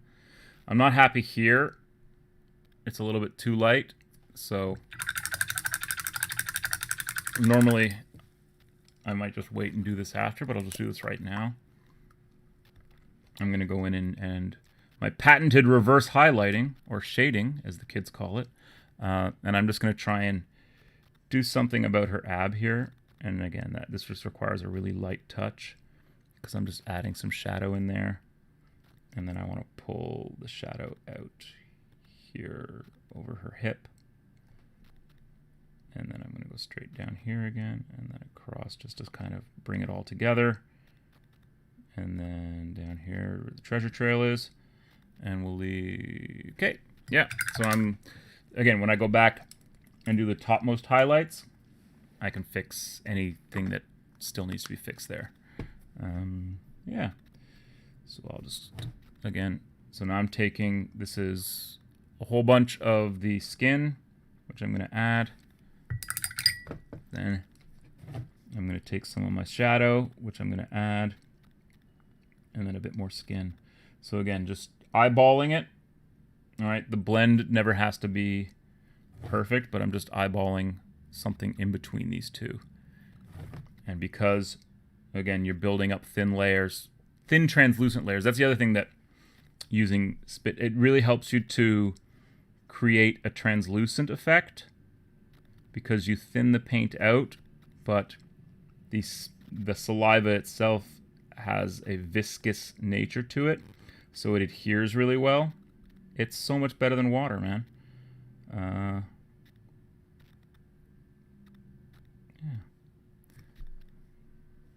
Just going to keep checking back over and make sure that I'm painting over my spot so that you guys can see. Waiting for those automatic motor functions to kick in so it just becomes second nature.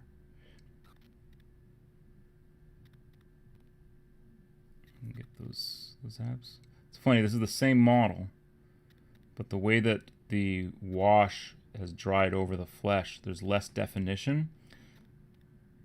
So I'm just going to go with that, and I'm just going to be like, well, maybe she's just not as cut as the other one, even though it's the exact same miniature. Just the way I paint it, her stomach is going to look quite different, right? Because again, you don't want to be twins, even though they kind of are. Let's get back here with the paint. Back at it again with the paints. Cheekbone. Eyebrow. forehead. And then forehead, we'll just draw it back, pull from around here. All right, so that kind of stands out. And then once you paint the hair, so once I go in and start adding color to the hair, again, I'll have to create a zone of shadow around her scalp. And you can see I've kind of like, I've left the area of the flesh here that's been washed so that it creates a natural shadow. And then when I go in and do her paint, I will create another natural shadow with whatever I wash the paint with. And those two will mix together and will basically make that transition space, the transition space between skin and hair. It's nice to be able to put words to a philosophy that is kind of like, built in. I've never really had to vocalize before what it is that I do. But now that I actually do it, it's probably going to make me a better painter, being like, so I do this because I do this and I want to have it look like this. And actually thinking that stuff out that I've never had to think out before because I've always just painted for me, right? Even when I would give the times that I did work for Games Workshop, the second time I was fired from Games Workshop, and we do painting lessons for kids and stuff. You cover a lot of just like basics, like blocking out colors, washing, not really highlighting. You just like block out the colors and then we're going to give it a wash. And then the kid walks out of the store with a painted Space Marine and hopefully convinces his parents to come back and buy a Space Marine starter set, or the starter set for the game, a paint set, brushes, glue, all that good stuff that as a Games Workshop employee, it is your ultimate responsibility to paint, to push onto the customer. Not that I think that Games Workshop is the worst at that. I think they've probably toned down a lot of their practices. But if you ever went through like Games Workshop retail sales training back in the day, the EC days, yeah. If you ever went through that training back in the day, you know how important it was to push those core products, right? And your core products are things like your starter games, your paint sets, your Space Marine tactical squads, because there's still no greater selling product in the history of Games Workshop than the Space Marine tactical squad. And if whether or not that's called an intercessor squad now, or it's still the Space Marine tactical squad, it doesn't matter. It's the principle that is. There was nothing that everything else combined still wouldn't equal what they were making off of the sale of Space Marine models. So if you ever wonder why GW releases a new Space Marine Codex like every year, or every, I don't know when was because this is a pretty small gap between Space Marine Codexes, because the new one is coming out in October and the previous one came out sometime last summer, I want to say. So we're looking at just like a year and a half. Chris is one of the dudes that showed me dry brushing. Mind was blown. Yeah, well, that's because I'm the master dry brusher. And you know what? I can dry brush with a wet brush. There's something for you. So I'm just going to go back in with, I pulled out the flesh shade again, because I'm going to go back in and pick out her belly button. Not so much. And then kind of add some random shadows. So this way it looks almost like she's got a little pudgy tummy, as opposed to having cut abs. She looks more like she's got a little gut there. It must be from all that. I was about to make a really good joke, and I stopped myself. I self-censored on that, but it was a pussy joke, and I was gonna say she probably has that gut because she's eating so much pussy. And then I realized that's probably not a family-appropriate joke, but then I told the joke anyways because this stream right now it's not for kids regardless. But that was my joke. I thought it was a pretty good joke that she eats pussy, and that's why she's got a little beer belly, whatever, a little gut. Yeah, jokes, I got them, and bad jokes I've got in spades, and inappropriate jokes I've got. Oh man. So many. There. So I said it. I'm enjoying this polite dinner. Let me know when it's going to get raunchy. I don't want it to be raunchy. It's just it was a joke that had to be made, and I initially stopped myself from making the joke, and then decided, you know what, F it. There, I self-censored for you again. The joke has to be made, and maybe it's not that funny a joke. Maybe I'm the only one who thinks it's a funny joke, but I think I'm damn hilarious. So, whoa! You ever try and wipe the moisture off your brush only to realize you've got a giant puddle of water on the tip of your brush? So let's go over here. So I'm just gonna go in here and we're gonna do mostly, they mostly come at night, mostly. So this is mostly the golden skin, so this is mostly the mid-tone. And again, I'm just, what am I doing? Oh, now I'm just hitting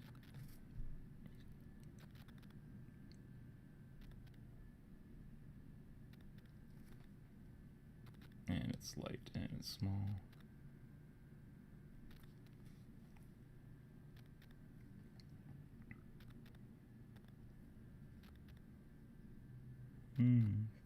Quiet in here now. You're offended, Tyler? Oh, it must be terrible for you.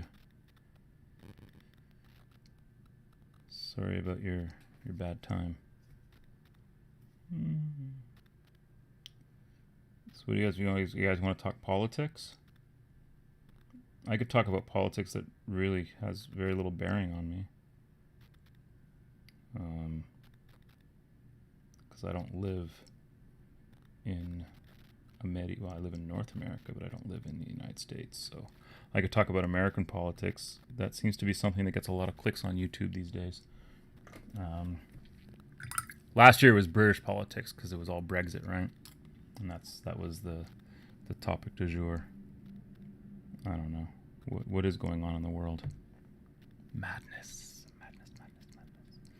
All I can say is that we're not going back.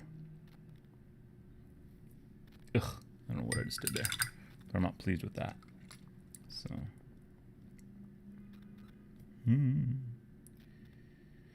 More, sure, and again. Now I'm putting it on all the stuff that's essentially pointing to the sky. I'm adding a little bit lighter because obviously that's where the light would be most direct. And I'm not doing underneath in order to leave more of a natural shadow there. Paint knuckles. I think I talked about paint knuckles yesterday. Obviously, when you make a fist, your knuckles whiten, right? Wherever the skin is going to be stressed the most. And so same thing with fingertips. And you just want to pick those things out because otherwise people aren't going to see that they're there. So you really want to make sure that they stand out.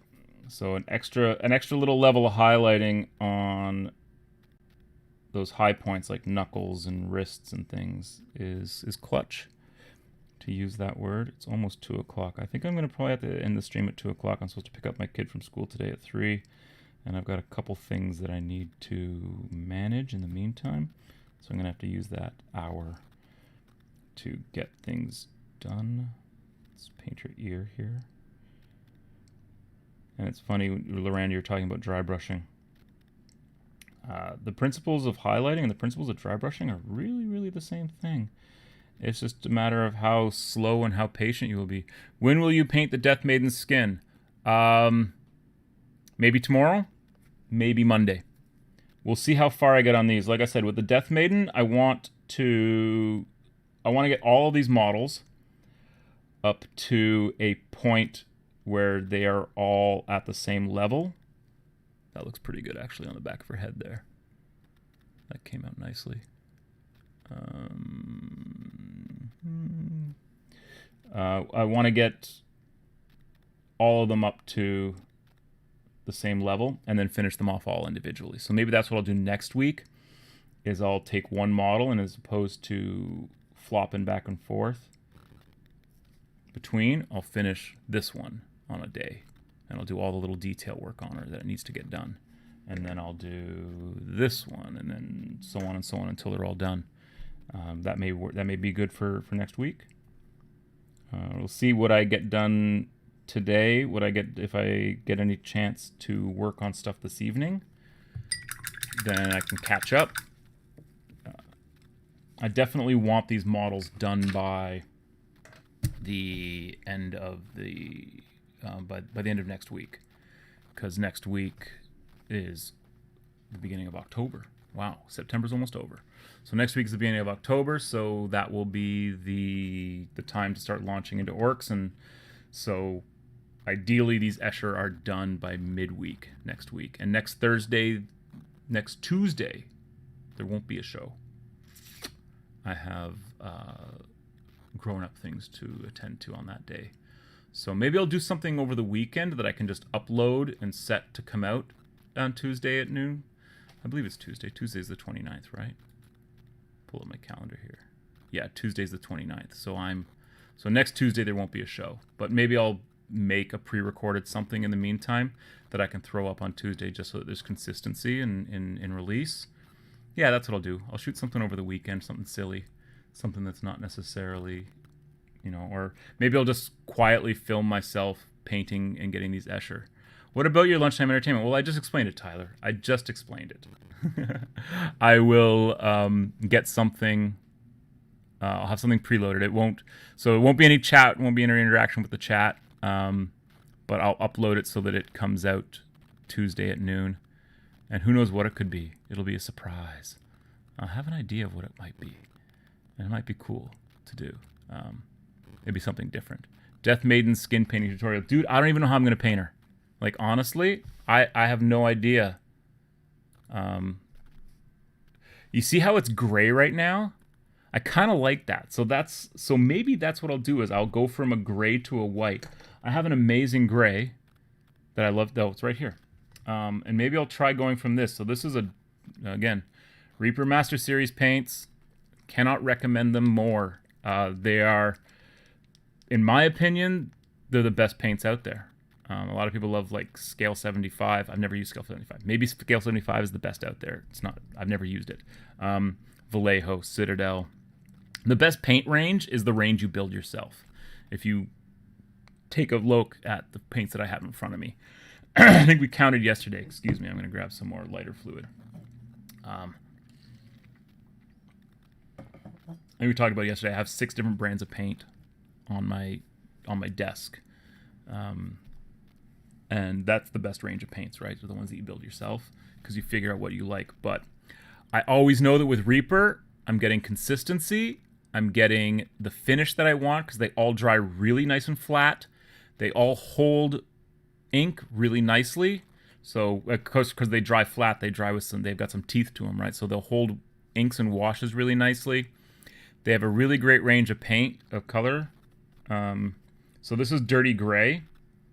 And maybe what I'll do is I will go over this gray with the dirty gray, although that might be adding a little bit too much brown. I don't know. We'll see. But I kind of want her skin to look pale and porcelain.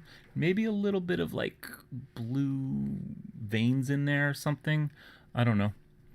Yeah, Reapers are fantastic, and I feel like they don't get the credit that they deserve because of all the other brands of paint out there like Vallejo and stuff. But the Reaper paints, I don't know who makes the paints for Reaper, because it's obviously nobody who makes their own paints has their own paint factory, right? They source their paints from elsewhere.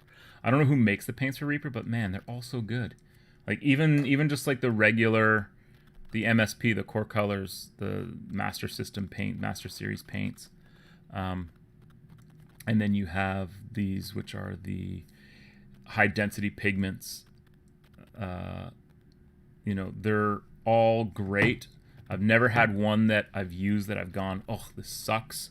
This doesn't have any coverage. Whereas I can say like Vallejo Game Color, this is a newer, you can see this is a newer bottle. My previous bottle to this from a Heavy Ochre was like a heavily used go-to paint, and I don't really use this much anymore because something happens in the formulation where it says it's extra opaque, so it's supposed to be a high density paint, and I shake the hell out of it, and I even let it sit upside down and then shake it and try and like loosen up if that's the problem, because what I'm getting is a lot of like bleeding, and then like it'll go, it just doesn't go on nicely. It doesn't go on nicely anymore. And then Army Painter's been inconsistent. GW changes their paint range every few years and then adds paints and subtracts paints and then comes out with entirely new paint systems like contrast and the air paints before that, which the air paints are actually really cool. If you try to use the Citadel air paints, and I guess the Vallejo, I don't know the Vallejo air paints because I've never used them, but the Citadel air paints, I painted with them a bit. They go on translucent. They'll go on and they'll give you, so if you want to use them for blending, I think you might, the air paints are perfectly good through a brush in that way. They're just pre-thinned, but so why would you do that when you can just buy it and thin it yourself and you'll get more time out of the paint, right? If you're thinning it on your own, right? You'll get the paint will last longer. That was always the thing about those air paints. It's like, well, they're pre-thinned, but it just means that you're just getting more thinner and less pigment. Why don't I just take it and add more thinner, and then I've got twice as much paint in the end of the day, right? What else? Oh, like I said, GW Metallics. Retributor Armor is a fantastic gold. Goes on in one coat. One thin coat, and you've got excellent coverage of this, even over black primer. And I like the way, again, that this takes ink, and I tend to, with a lot of metallics, I tend to mix. So I'll mix this with other metallics. Let's see. Oh, something falling over. So like this, so here's a Balthazar Gold, which is also a base, but it doesn't go on as nice as this. So I find that even adding a little bit of this into this helps this go on better.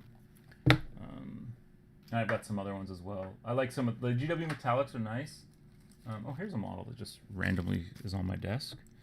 Here, what's that? That is a Bob Ollie Space Pirate. And it even says down here, it says something Cyber Girl. So this is Games Workshop, copyright 1987. You know what? I'll take it out of the bag here so you can actually see them all. This is great. I go over to my painting table and I just pull out a random Rogue Trader model. Look at this. Look how cool this is. This is sculpted by Bob Ollie. He's a very, very distinct sculptor. You can always tell a Bob Ollie sculpt. And he sculpted, this is GW 1987, and that's what it says down here. Cyber Girl. How cool is that, eh? And that is just one that I found on my table. There are others in hiding, awaiting the moment to make their arrival. What else? When I do paint, I usually find Reaper the best. Okay, I've already read that. I don't have that book yet. Oh, she's dead. Death Maiden skin. Yeah, she's dead. So yeah, Death Maidens are zombies.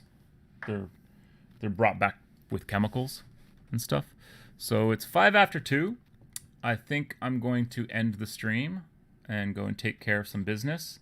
And by that I mean go for a walk and get some groceries and get that stuff taken care of, and then go pick up my kid at 3 o'clock. And her school's done. All right.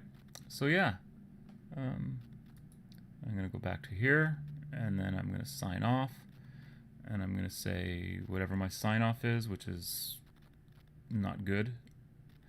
And then we'll go back like this, and then you'll hear me still, and then you're not going to hear me, and then I'm going to end the stream. So long, and thanks for all the fish.